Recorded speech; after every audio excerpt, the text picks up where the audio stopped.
নমস্কার বন্ধুরা, দিশানা রান্নাঘরে সবাইকে স্বাগত। আশা করছি আপনারা সকলেই ভালো আছেন। কচি কচি পুঁই শাকের আগা কেটে নিচ্ছে মা। এই যে দেখুন, আজকে পুঁই শাক দিয়ে লোটে মাছের চচ্চড়ি করব, আর তার সঙ্গে বাগানের ব্রোকলি তুলে মুরগির ছাট রান্না করব। আপনারা সম্পূর্ণ ভিডিওটি দেখতে থাকুন। একটা যে কচি আগা, এটা না গোটা বিটুলি ভেঙে নিচ্ছি। কচি কচি কচমি কচমি পুঁই শাক বেরিয়েছে।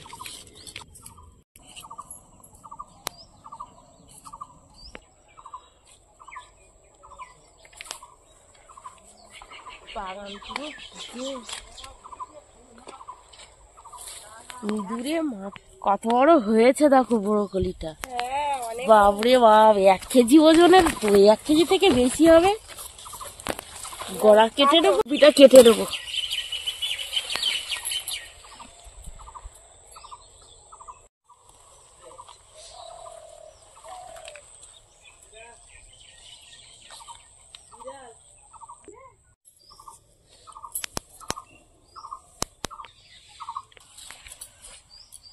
বাগান থেকে পুঁই শাক ব্রোকলি সব তুলে নিয়ে চলে এসেছি।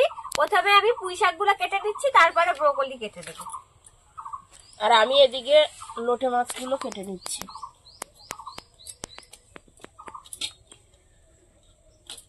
পুঁই শাকটা এত সুন্দর কচি।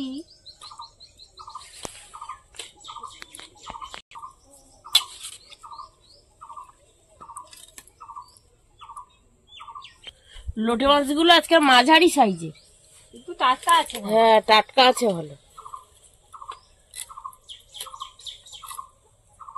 পুঁই শাকের কচি পাতাগুলো দাও, দিচ্ছি কচি পাতাগুলো। এগুলো একটু পোকা তো, ওই জন্য দিয়েছি।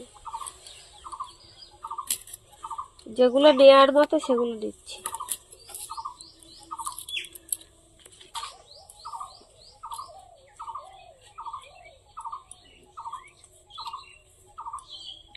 পুঁই শাকটা কেটে নিয়েছি, এবার ব্রোকলি কাটবো।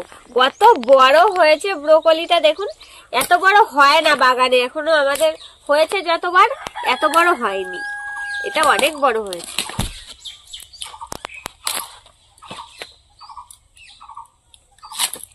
একদম পুরো কচি। এক একটা ছড়া দেখুন কত বড়।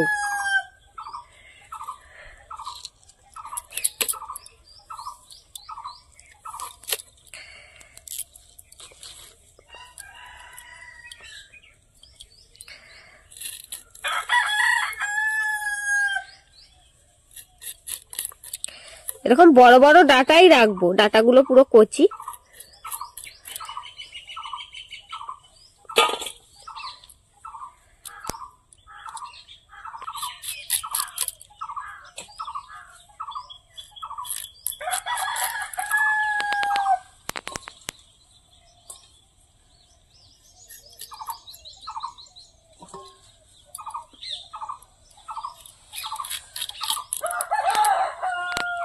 আমার তো ব্রোকলি খেতে খুব ভালো লাগে।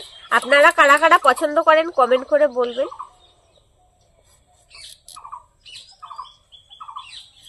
দুটো তরকারির জন্য পেঁয়াজ, রসুন, কাঁচা লঙ্কা, আদা সবকিছু কেটে নেব।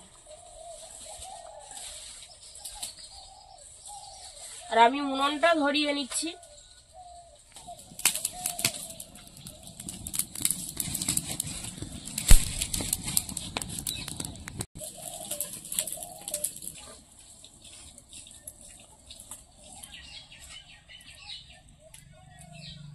চচ্চড়িটা বসানোর জন্য কড়াইতে তেল দিয়ে দেবো।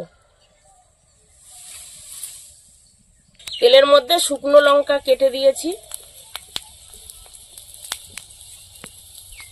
5 ফোড়ন,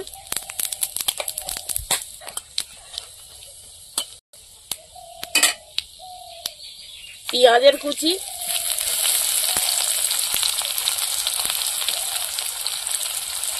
থেতো করা রসুন,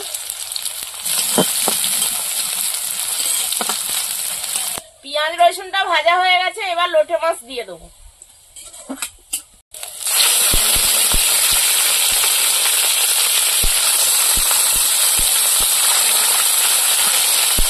লবণ হলুদ দিয়ে মাছটা হালকা করে কষিয়ে দেবো।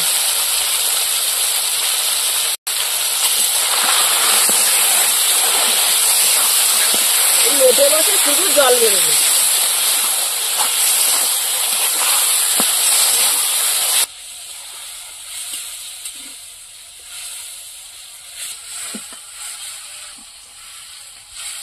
লোটে মাছটা কষিয়ে নিয়েছি, এবার ওর মধ্যে পুঁই শাক আর আলু দিয়ে দেবো।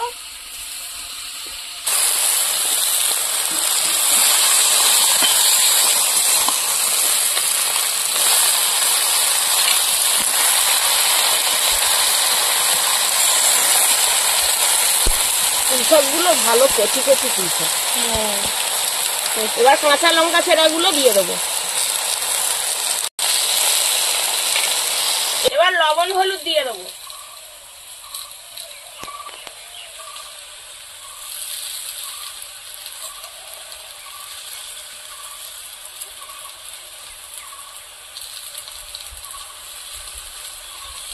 এবার ঢাকা দিয়ে রাখবো, পুঁই শাকটা কমে যাবে। ঢাকা দিয়ে রেখেছি, লোটে মাছ থেকে যে জলটা বেরোবে সেই জলে পুঁই শাক আর আলু সেদ্ধ হয়ে যাবে।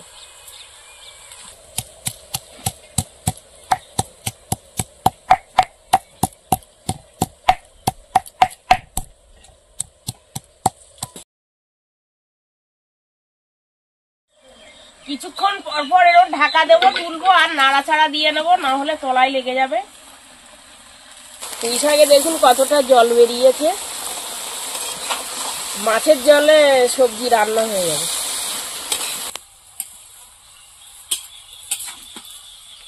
এবার একটু গুঁড়ো লঙ্কা দিয়ে দেবো, এইভাবে ঢাকা দিয়ে দিয়ে পুঁই শাকটা রান্না করে নেবো।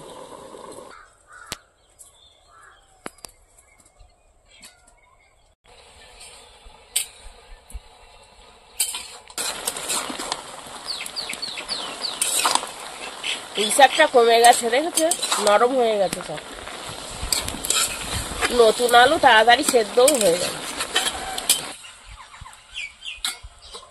চচ্চড়িটা হতে হতে আমি আদা বেটে দেবো। ব্রোকলি দিয়ে গিলে মেটে রান্না করার জন্য আদাটা বেটে দিচ্ছি।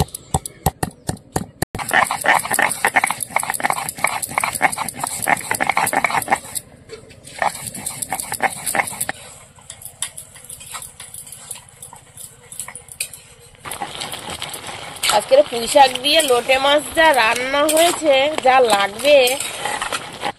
অনেকটা জল বেরিয়েছে, এই জলটা টানিয়ে গা মাখা করবো এই তরকারিটা। তোমার কি মশলা করা কমপ্লিট হলো? এই আদাটা বেটে নিলাম, এবার জিরে বাটবো। আমারও হয়ে এসেছে তরকারি। জিরেটা বাটো তাড়াতাড়ি। দিচ্ছি বেটে।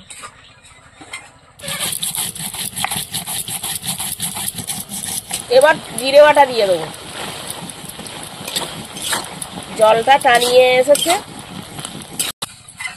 তরকারি হয়ে গেছে, এবার নামিয়ে নেবো।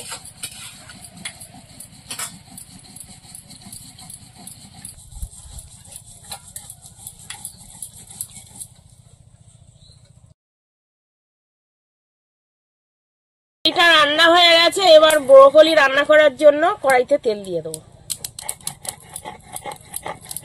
এবার তেলের মধ্যে তেজপাতা দিয়ে দেবো, পেঁয়াজ দিয়ে দেবো, এবার থেতো করা রসুন দেবো।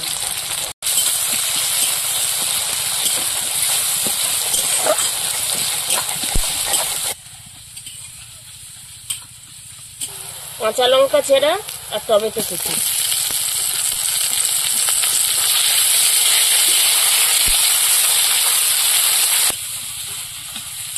এই মশলার মধ্যে লবণ, হলুদ, লঙ্কার গুঁড়ো, আদা সব দিয়ে দেবো।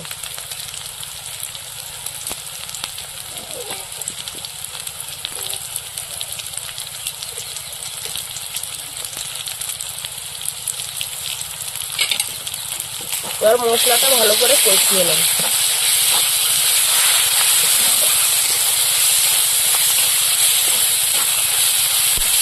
হালকা করে একটু জল দিয়ে দেবো। মশলাটা কষিয়ে নিয়েছি, এবার এর মধ্যে গিলে মেটে ঠ্যাং দিয়ে দেবো।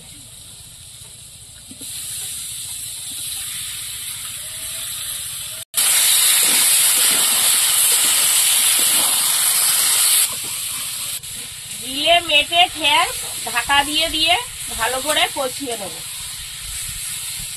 বন্ধুরা, এরকম আরো নতুন নতুন রেসিপি দেখতে আমাদের চ্যানেলটিকে সাবস্ক্রাইব করবেন আর অবশ্যই পাশে থাকা বেল আইকনটি প্রেস করবেন, তাহলে আমরা নতুন কোনো ভিডিও আপলোড করলে নোটিফিকেশন আপনাদের কাছে পৌঁছে যাবে। আর কে কোথা থেকে দেখছেন কমেন্ট করে বলবেন, তাহলে আমরা নতুন নতুন ভিডিও করার আগ্রহ পাবো। হুগলি থেকে সোনালী দিদি ভাই কমেন্ট করেছেন, আপনাকে অসংখ্য ধন্যবাদ। আর বন্ধুরা, আপনারাও কারা কোথা থেকে ভিডিও দেখছেন কমেন্টে জানাবেন, তাহলে আমরা আপনাদের নাম নিতে পারবো ভিডিওয়। কষাতে কষাতে তেল ছেড়ে দিয়েছে, এবার ব্রোকলি গুলো দিয়ে দেবো।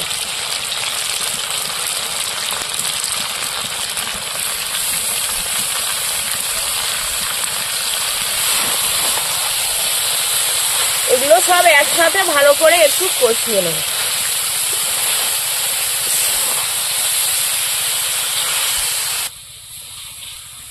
এবার এর মধ্যে গোলমরিচের গুঁড়ো দিয়ে দেবো।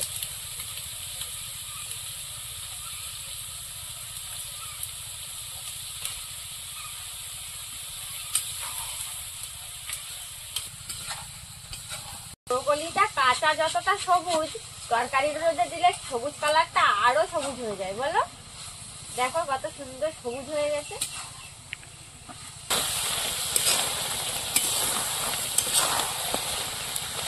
এবার জিরে বাটা দিয়ে দেবো।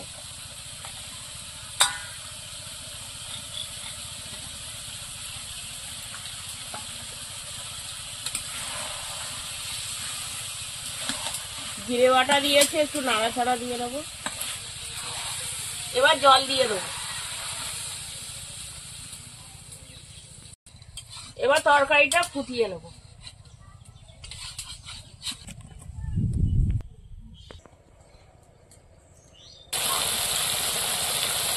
তরকারিটা হয়ে গেছে, এবার গরম মশলা দিয়ে দেবো।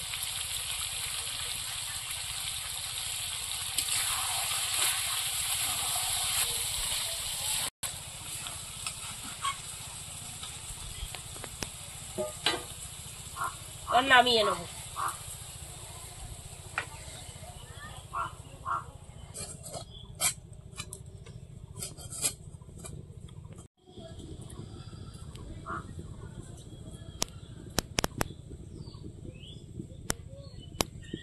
গরম ভাত নিয়ে চলে এসেছি, প্রথমে চচ্চড়িটা দিয়ে খাবো। লোটে মাছ দিয়ে পুঁই শাকের চচ্চড়ি হয়েছে আজকে, খেয়ে দেখি কেমন হলো। আমার জন্য একটা কাঁচা লঙ্কা নিতে পারলে না? গাছের থেকে তুলে আনবো। ভালো লেগেছে? হ্যাঁ, পুঁই শাকটা তো দারুণ সেদ্ধ পুঁই হয়েছে। শাকের ডাঁটা চিবাও, ইয়ে দেখো, আগে ডাঁটা চিবাবো, দেখি কেমন হয়েছে। সেদ্ধ হয়েছে ভালো ডাটা, আমি দারুণ। খেয়েছি। দারুণ লাগছে। বাহ, ভাত দিয়ে তরকারিটাও খুব সুন্দর লাগছে তো। সারা তরকারিতে লোটে মাছের একটা সুন্দর গন্ধ বেরোচ্ছে। নদীর মাছ মানে যাতে দেবে, নদীর মাছের একটা গন্ধই আলাদা তরকারি। তরকারিতে দিলেই গন্ধেই খাওয়া হয়ে যাবে, এত সুন্দর। এত সুন্দর মানে লোটে মাছগুলো সব মুখে পড়ছে, তরকারিটা দারুণ লাগছে খেতে, খেতে অসাধারণ লাগছে। সত্যিই খুব সুন্দর হয়েছে। ঠান্ডার সময় সকালে গরম ভাত আর গরম তরকারি আর পুঁই শাকের লোটে মাছ একদম জমে গেছে। এত সুন্দর হয়েছে যে এই লোটে মাছের তরকারি দিয়েই ভাত খাওয়া হয়ে যাবে। দারুণ হয়েছে তরকারিটা, সত্যি খুব সুন্দর। সুন্দর। এই জন্যই তো লোটে মাছ দিয়ে পুঁই শাকের রেসিপি এত বিখ্যাত, লোকে সবাই বানায় এই রেসিপিটা, খুব দারুণ লাগে খেতে বলেই তো তৈরি করে।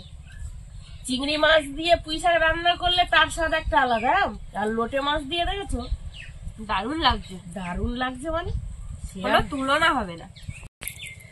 এত সুন্দর লেগেছে, দারুণ হয়েছে। মাছের চচ্চড়িতে পেঁয়াজ একদম ভরে গেল। প্রতিদিন রান্না করে করে খাই লোটে মাছ পুঁই শাক দিয়ে। আর পুঁই শাকটাও দারুণ পুঁই শাক। পুঁই শাকের বিটুলি পাতা ডাটা সবকিছু দিয়েছি না, তরকারিটা দারুণ হয়েছে। আমার তো সব ভাত খাওয়া হয়ে যাচ্ছে পুঁই শাক দিয়ে। তা গিলে মেটে খাবো কখন? কি দিয়ে খাবো? গিলে মেটাটাও খেতে হবে, দেখতে তো হবে কেমন হয়েছে খেতে। আবার কি ভাত লাগবে নাকি? লাগলে দেবো।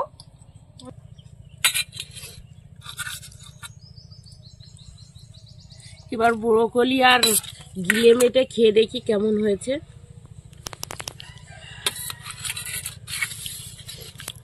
থালাটা তো ঘুরছে। আপনারা মাংস দিয়েও রান্না করতে পারেন, আমরা আজকে গিলে মেটে দিয়ে রান্না করেছি।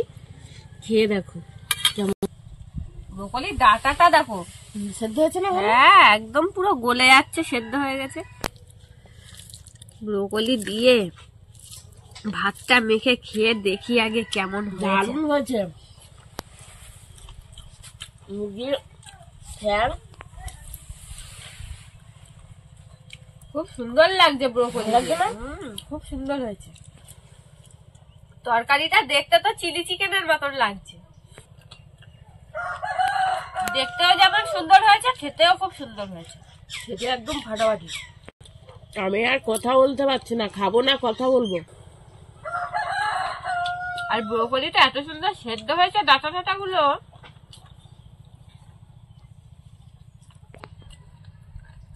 এই দুটো রেসিপি আপনারা বাড়িতে বানাবেন আর কমেন্টে জানাবেন যে খেয়ে কেমন লাগলো। আমাদের আজকের ভিডিওটা শেষ পর্যন্ত দেখার জন্য ধন্যবাদ। ভালো লাগলে লাইক কমেন্ট শেয়ার করবেন। আবার ফিরে আসবো নতুন একটা রেসিপি নিয়ে। সবাই ভালো থাকবেন, সুস্থ থাকবেন।